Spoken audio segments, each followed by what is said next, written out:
আসসালামু আলাইকুম। শুরু করছি চ্যানেলের জনপদের খবর। সাথে আছি আমি আনিকা জাহিন। এখনকার এই সংবাদ আয়োজন একই সঙ্গে চ্যানেলের ইউটিউব চ্যানেল এবং চ্যানেলের ওটিটি প্ল্যাটফর্ম আই স্ক্রিনে লাইভ স্ট্রিম হচ্ছে। বরিশালে জাতিসংঘ উন্নয়ন কর্মসূচির প্রতিনিধি দল নিয়ে জেলা ও দায়রা জজ আদালত পরিদর্শন করেছেন প্রধান বিচারপতি ডক্টর সৈয়দ রেফাত আহমেদ। বৃহস্পতিবার সকাল ৯টায় প্রধান বিচারপতির নেতৃত্বে আদালতের ন্যায়কুঞ্জ, লিগ্যাল এইড সহ অন্যান্য কার্যক্রম ঘুরে দেখে প্রতিনিধি দল। পরিদর্শন শেষে আদালতের সার্বিক কার্যক্রমে সন্তোষ প্রকাশ করেন তারা। ইউএনডিপি প্রতিনিধি দল জানায়, দেশের দরিদ্র ও অসহায় মানুষের বিচার প্রক্রিয়া আরও সহজ করতে বিভিন্ন উদ্যোগ গ্রহণ করা হয়েছে। সে সময় আদালতের বিচারক এবং আইনজীবীরা উপস্থিত ছিলেন।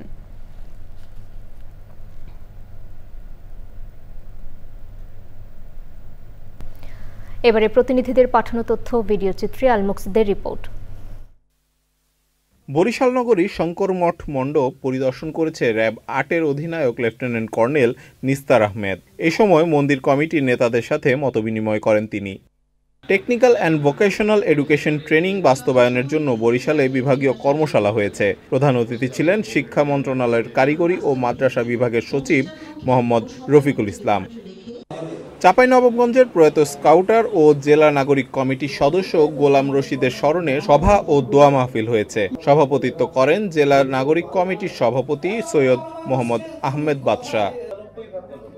চুয়াডাঙ্গায় টাইফয়েড টিকাদান ক্যাম্পেইন উপলক্ষে youth volunteer for girls guide এবং স্কাউটসের তরুণ ভলেন্টিয়ারদের ওরিয়েন্টেশন কর্মশালা হয়েছে। প্রধান অতিথি ছিলেন জেলা প্রশাসক মোহাম্মদ জহিরুল ইসলাম। কক্সবাজারে আনুষ্ঠানিক ও অনানুষ্ঠানিক খাতে নারীদের অংশগ্রহণ বৃদ্ধি বিষয়ক অ্যাডভোকেসি সংলাপ অনুষ্ঠিত হয়েছে। সংলাপে অংশ নেন সদর উপজেলার নির্বাহী অফিসার নীলুফা ইয়াসমিন চৌধুরী, অতিরিক্ত পুলিশ সুপার জসিম উদ্দিন চৌধুরী সহ বিভিন্ন পেশার ৫০ জনেরও বেশি অতিথি। গাইবান্ধা সদর উপজেলার বিভিন্ন এলাকায় স্থানীয়দের সাথে মতবিনিময়, বিএনপির ৩১ দফার লিফলেট বিতরণ ও গণসংযোগ করেছে সাবেক সচিব আমিনুল ইসলাম। এ সময় বিএনপির যুবদল, ছাত্রদল সহ অঙ্গ সংগঠনের নেতারা উপস্থিত ছিলেন।